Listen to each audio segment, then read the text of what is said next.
Welcome to Inside Gaming. I'm Brian. It is weekend roundup time. So you guys know there's been a lot of drama between Sony and Microsoft about Call of Duty, right? You've heard about this? All right, if you haven't, I'm gonna try to catch you up as quickly as possible. So here's the Cliff Notes version. Microsoft is in the process of acquiring Activision Blizzard for about $69 billion.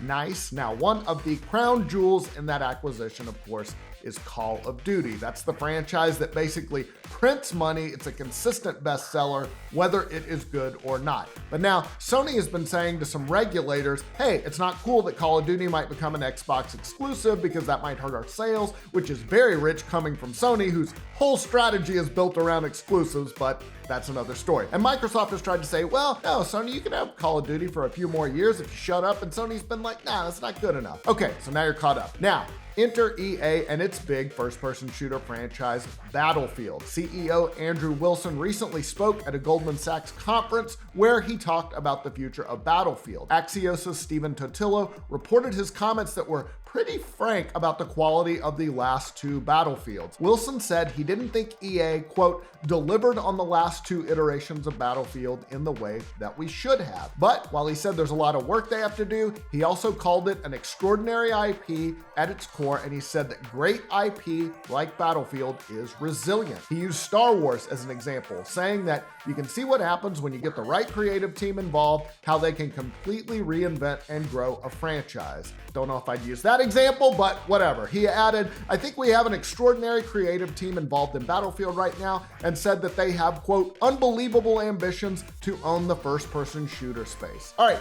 So that is where Call of Duty comes in. Wilson added, in a world where there may be questions over the future of Call of Duty and what platforms that might be on or might not be on, being platform agnostic and completely cross-platform with Battlefield, I think is a tremendous opportunity. So basically, if the day comes where Call of Duty is Xbox only, he's saying maybe Battlefield can fill that vacuum for PS5 players or PS6 or whatever, because it is always going to be a multi-plat. But that's some pretty big talk considering that the last two games, Battlefield 5 and Battlefield 2042, did not exactly set the world on fire. And I would argue that as a franchise, Call of Duty in a much better place right now, but you know what? You keep dreaming those big dreams, Andrew Wilson. It also seems like EA these days is kind of trying to improve its reputation a little bit after years of being considered one of the most predatory gaming companies. In a recent interview with GamesIndustry.biz, EA General Manager Samantha Ryan, who is in charge of studios like BioWare and Motive, described how things are changing at EA. Now, according to her, the company wants to emphasize projects by, quote, passionate developers who she believes make better games. She said, people do their best work when they are excited about what they do. It's just the way humans are wired. Teams are no different. Passionate developers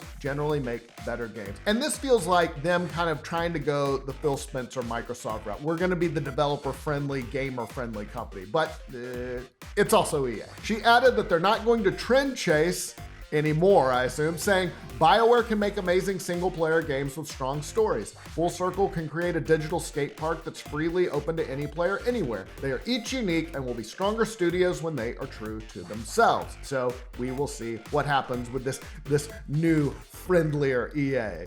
All right, we'll get to the rest of the stories in just a second, but guys, first, let's talk about ExpressVPN. They are old buddies of ours. They've been longtime sponsors. We love them. I love ExpressVPN. I use it. What is a VPN, you might ask? Well, let me give you a little analogy here. Sending data over an unencrypted internet connection, it's like sending a postcard. It is wide open. The mailman can see it. Any nosy person can see what you're doing. When you're connected to an unencrypted internet network on your phone, your computer, your tablet, you are sending so much information into the digital world that can be seen and intercepted. But on a VPN, or a virtual private network, as I like to call it, it creates a secure tunnel between your device and the internet. Basically, you put an envelope around that postcard. Nobody can see it. ExpressVPN protects you from hackers who are trying to steal your private information. That could happen if you do it in an unencrypted Wi-Fi network at an airport or hotel. It protects you from spies who use your data for their own nefarious purposes. Your ISP can see everything you do, and that is none of their business. Guys, here is what you have to do.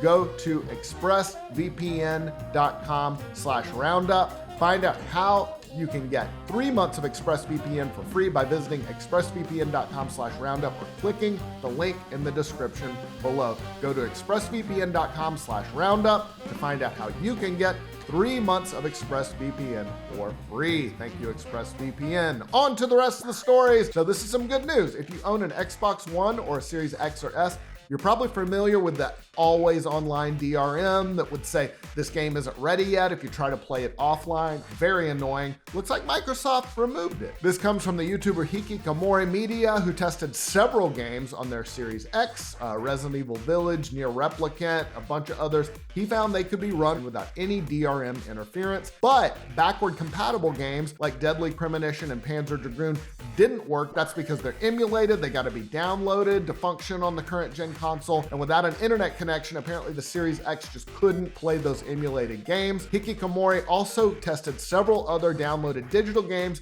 found out they worked fine, but Game Pass games downloaded did not work offline. He also noted that some physical games wouldn't work, so-called stub disks, Forza Horizon 5, they only have part of the data stored on the disk. Oh, and one other note, you will still need to do at least one internet-enabled initial check-in where you create an Xbox account if you want to play the games. But this is a positive step. They can't all be played offline, but it looks like a lot of them can. Overwatch 2 has lost its lead hero designer. Jeff Goodman made the decision to leave Blizzard earlier this year. That is from a Blizzard spokesperson who told that to PC Gamer. In a statement, Blizzard said, "We thank Jeff for his many years of service at Blizzard and wish him all the best. His ability to bring life to Overwatch's diverse hero roster through gameplay has been incredible, and the mark he's left on the Warcraft and Overwatch teams will be felt for years to come." Now, Goodman goes way back with Overwatch, back when it was Project Titan, which was canceled and eventually brought back as Overwatch in 2016. Goodman has been one of the few faces of the game, public-facing faces. He helped design major reworks for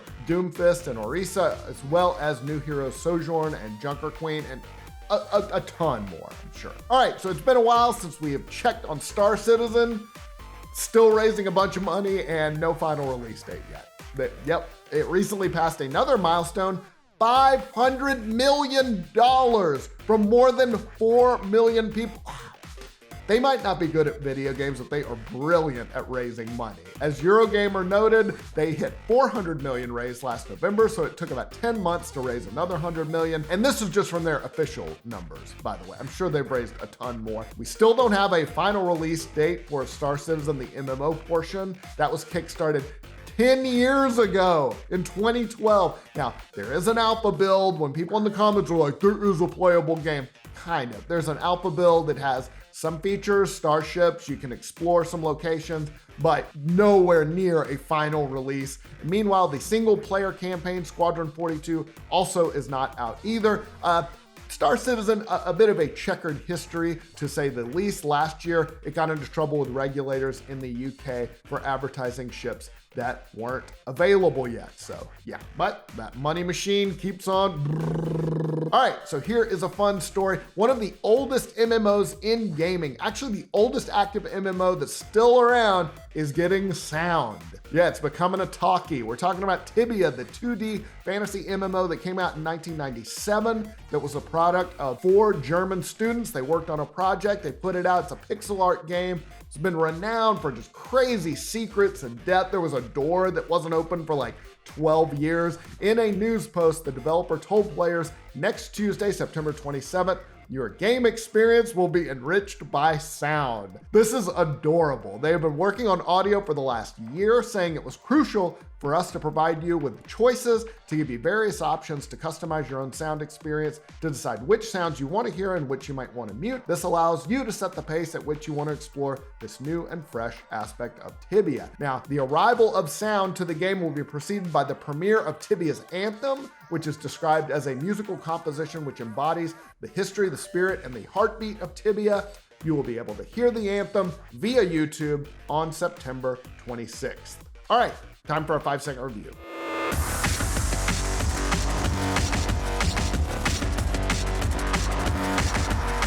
I don't want to just return to the Monkey Island. I want to live on the Monkey Island. I want to be their king, the Monkey King. And then they just do my bidding and I sit on a monkey throne.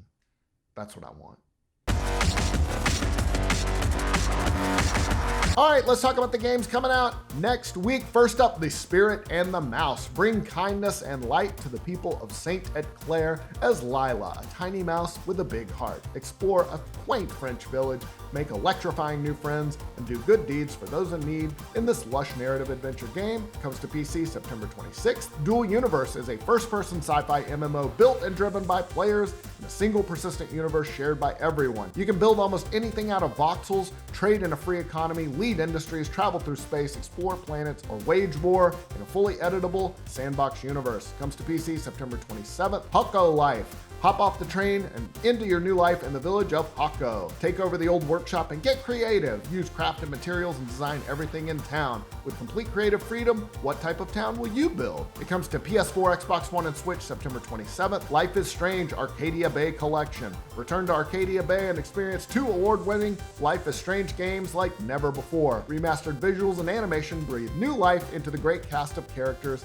and gripping stories. This includes Life is Strange Remastered and Life is Strange Before the Storm Remastered. Comes to Switch September 27th. Destroyer, the U-Boat Hunter is an interactive war thriller which seamlessly blends realistic World War II anti-submarine warfare simulation with immersive tactical gameplay. Take command of a Fletcher-class destroyer, lead your escort group across German U-boats in the Battle of the Atlantic. Comes to PC September 28th. Brewmaster, brew your perfect beer in this relaxing home brewing sim. Use a realistic chemistry simulation to brew hoppy IPAs to creamy stouts. Customize your brewing space, create recipes and label your beer, unlock new equipment, and enter competitions. It comes to PC, PS5, Xbox Series X, PS4, Xbox One, and Switch September 29th. Moonbreaker is a turn-based strategy tabletop tactics game designed to be a true digital miniatures experience set in a sci-fi universe created by Brandon Sanderson. Direct captain and crew to determine the fate of the Reaches in gripping, ever-changing competition and adventure. Comes to PC September 29th. Pathfinder, Wrath of the Righteous. Embark on a journey to a realm overrun by demons in a new epic RPG from the creators of the critically acclaimed Pathfinder Kingmaker. Learn the true cost of power and rise as a mythic hero capable of deeds beyond mortal expectations. It comes to PS4, Xbox One, and Switch September 29th. Railgrade is a management sim about using railways to transport resources and power industry on in an off-world colony. As an administrator working on behalf of a chemicals corporation, it's up to you to restore industrial production following a disastrous collapse of the planet's infrastructure. It comes to PC and Switch September 29th. Valkyrie Elysium. This is the latest in the Valkyrie series that depicts the death of humankind and the existence of gods with a unique worldview based on Norse mythology. As the first action RPG of the series, Valkyrie Elysium retains the familiar special attacks and combo system while taking it to the next level with a new 3-dimensional, fast-paced battle system. It comes to PS5 and PS4 September 29th. FIFA 23! It brings the world's game to the pitch with Hypermotion 2 technology that delivers even more gameplay realism. Both the men's and women's FIFA World Cup, the addition of women's club teams, cross-play features, and more. Comes to